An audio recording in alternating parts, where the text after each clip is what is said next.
The year began on a terrible note.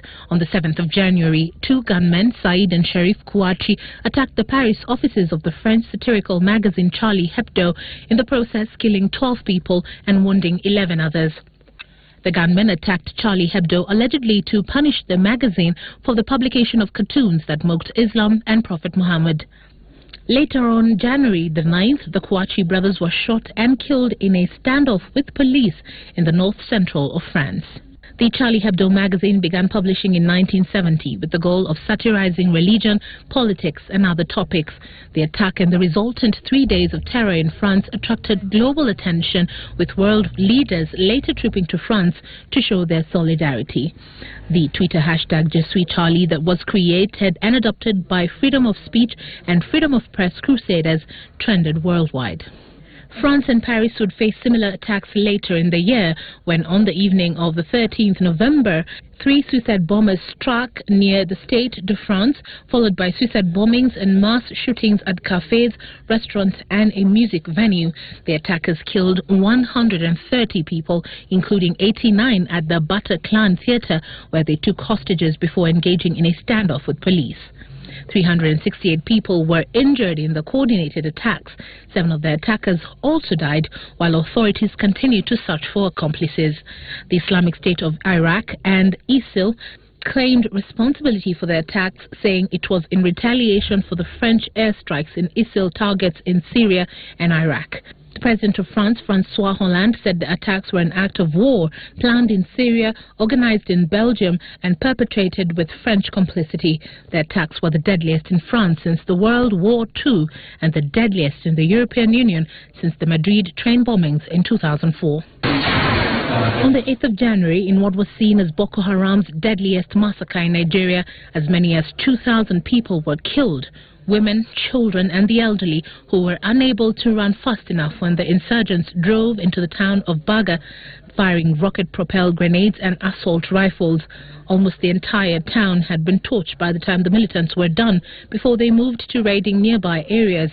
Boko Haram launched a military campaign in 2009 to create an Islamic state and had taken control of many towns and villages in northeastern Nigeria in the last year.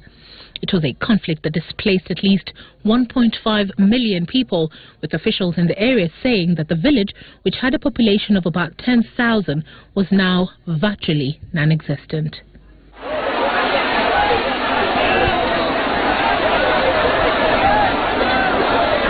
On the 24th of September, a stampede caused the deaths of over 2,000 pilgrims who were suffocated or were crushed during the annual Hajj pilgrimage in Mina, Mecca, making it the deadliest Hajj disaster in history. Estimates of the number of dead vary, with news agencies reporting that between 2,000 and 2,400 people were killed. The official death toll from the government of Saudi Arabia, though, was 769, with 934 others injured. The incident occurred during a ritual known as Stoning the Devil in the tent city of Mina, Saudi Arabia. On the 31st of October, a Russian charter flight ferrying 224 passengers and crew to St. Petersburg from the Red Sea resort of Sharm el-Sheikh, Egypt, crashed soon after taking off, killing everyone on board. The plane, an 18-year-old Airbus, disappeared from the radar screens about 25 minutes after it took off, according to official accounts. The Egyptian transportation minister denied that anything abnormal had happened before the plane disappeared. Earlier news reports in Egypt citing officials, though, said the pilot had radioed that he was having technical difficulties and wanted to make an emergency landing.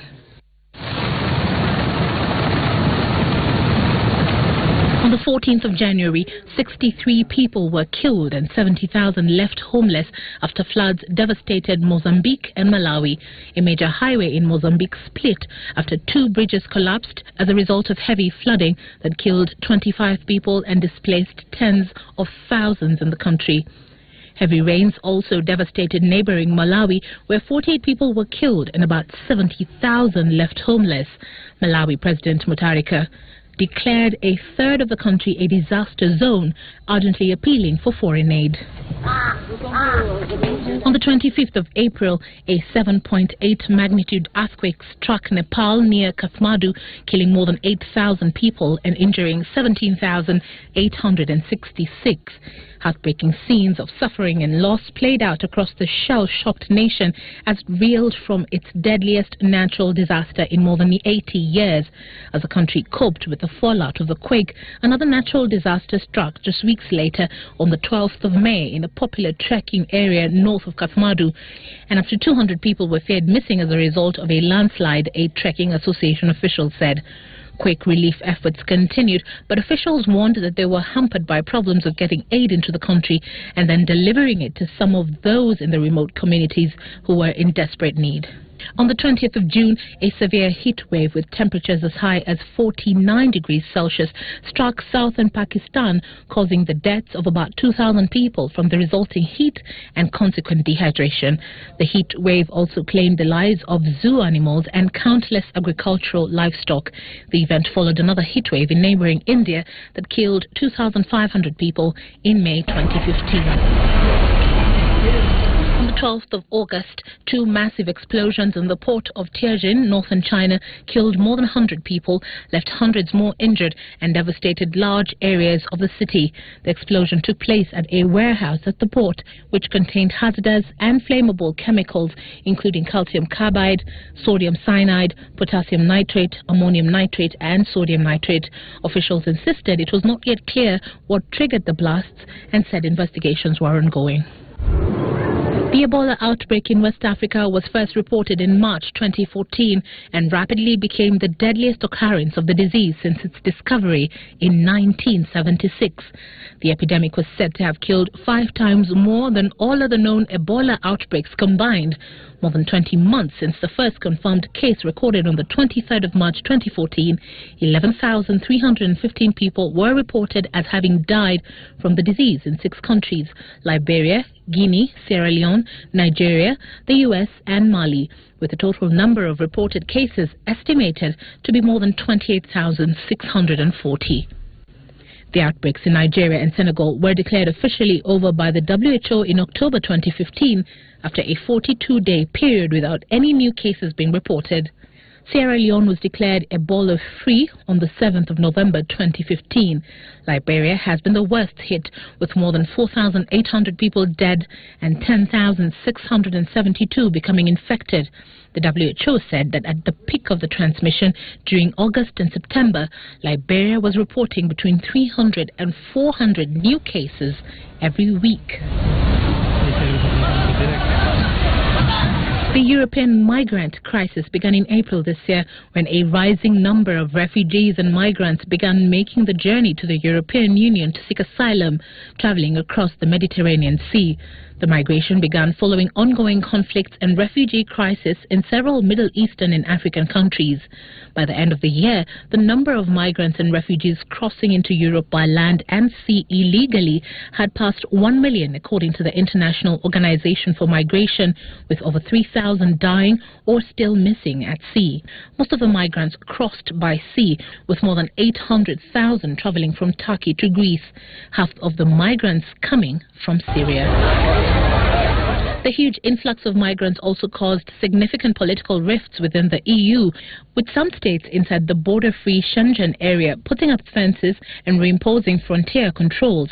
Hungary and Slovakia are taking legal action at the European Court for Justice to challenge EU plans to share asylum seekers across EU states, even as the migrants and refugees press to be allowed to settle in richer northern countries like Germany and Sweden.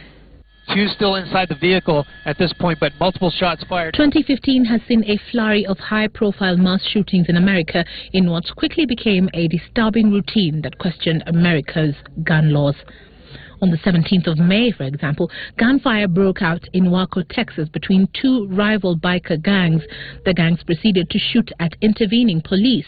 The exchange of fire left 9 people dead and at least 18 injured. 177 people were later arrested. attacker. On the 17th of June, a 17-year-old Dylan Roof allegedly killed 9 people at the historic Emmanuel African Episcopal Church in Charleston, South Carolina. Later, during the funeral of the Reverend Clementa Pinckney, U.S. President Barack Obama broke out in a rendition of the song Amazing Grace in commemoration. Amazing Grace, how sweet the sound that saved a wretch like me. On the 23rd of July, John Russell Hauser shot 11 people in a movie theater in Louisiana, killing 2 people and wounding 9. Hauser later killed himself when police arrived on the scene. Another gunman shot and killed 9 people and injured 9 others in October at a community college in Oregon, later committing suicide after exchanging gunfire with police.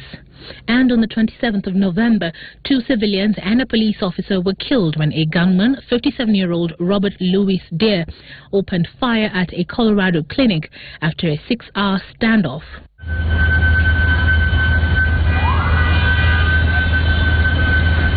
In April, U.S. President Barack Obama and Cuban President Raul Castro met on the fringes of the Summit of the Americas in the first formal talks between the two countries' leaders in half a century.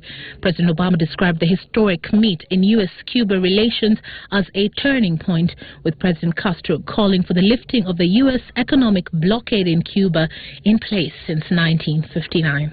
At this juncture, to take a cursory look at the resume of... Closer home, and former military ruler Muhammadu Buhari became the first opposition candidate to win a presidential election in Nigeria. General Buhari was declared winner after he garnered 2.7 million more votes than his rival, the then incumbent President Goodluck Jonathan. Observers generally ruled the election as fair, though there were allegations of fraud. In October, Tanzania's governing Chama cha Mapinduzi party candidate John Magufuli won the presidential election with 58% of the vote. His main rival Edwin Lowassa consequently rejected the official results that gave him 40% of the ballots cast.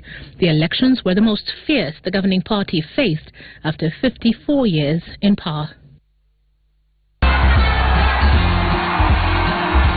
And finally, the 2016 presidential campaign of Donald Trump, real estate magnate and television personality, formally launched on June the 16th, 2015, with him announcing his candidature under the slogan, "Make America Great Again."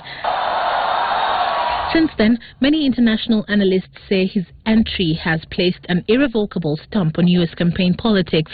The Guardian newspaper echoed the sentiment of most, saying that the future of the businessman's campaign notwithstanding, his run has transformed politics and reframed the debate on key issues, including the focus of the Republican debate on immigration. The paper also says that the rise of Trump to the front of the pack has also frozen the Republican field and prevented many of his rivals from getting their moments in the sun. Since his entry into the race, he has received far more media coverage than any other candidate. Evelyn Ombwe, Events 2015.